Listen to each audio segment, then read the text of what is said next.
कैवतगिरि समरू सदा सोरठ देश मुझा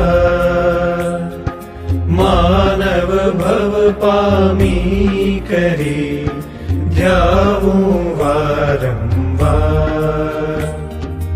इच्छामि खमा समणो बंदियूं जावणी चाय निसियाए मथ ऐण वंदामी। सोरठ देश में संचर्यो न चढ़्यो गढ़ गिरनार।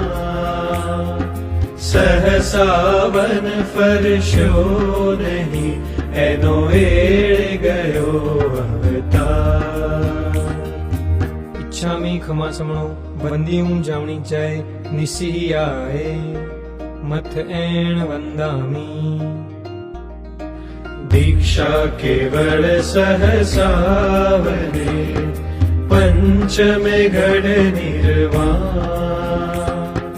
पावन भूमि ने फरशता जन्म सफल थयो जान। इच्छामि खमा समणो बंदियूं जावणी चाय निसियाए मथ ऐण वंदामी। जग मां तीरथ दो वड़ा शत्रुंजय गिरनार। एक गढ़ ऋषभ समो सरया एक गढ़ नैव कुमार। इच्छामि खमा समणो बंदियूं जावणी चाय निसियाए मथ ऐण वंदामी। कैलास गिरिवर शिव वर्या तीर्थंकरो अनंत। आगे अनंता पामशे तीरथ कल्प वदन। इच्छामि खमा समणो बंदियूं जावणी चाय निसियाए मथ ऐण वंदामी। गजपद कुंडे नाहिने मुख बांधी मुख को। देव ने मीजिन पूजता नाशे सगड़ा दोष।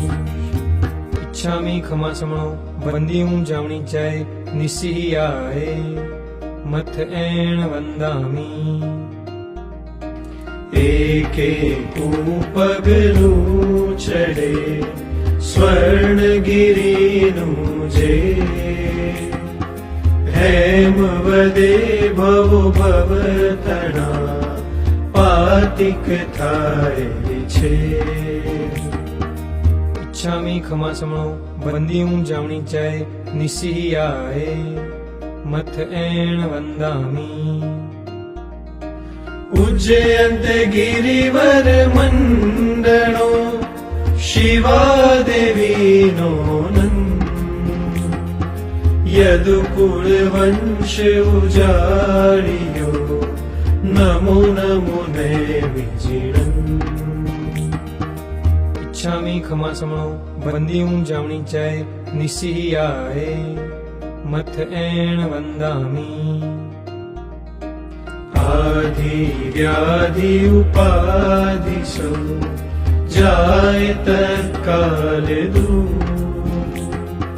भाव थी नंद भद्र वंदता पामे शिव सुख नूर।